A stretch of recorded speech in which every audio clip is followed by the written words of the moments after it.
Hello, I'm Aralan and I'm studying mechanical engineering.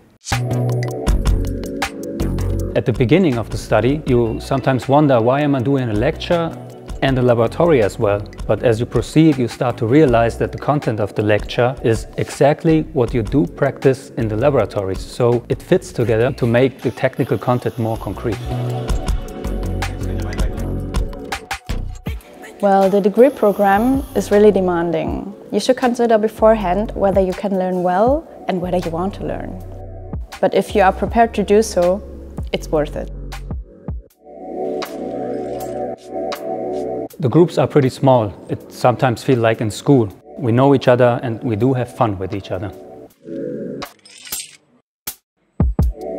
Well, that's pretty cool. It's a computer-controlled robot with a welding arm.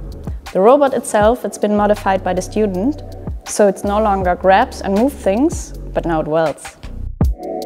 The content we learn here at the university is pretty up to date and can be applied in the university and even outside.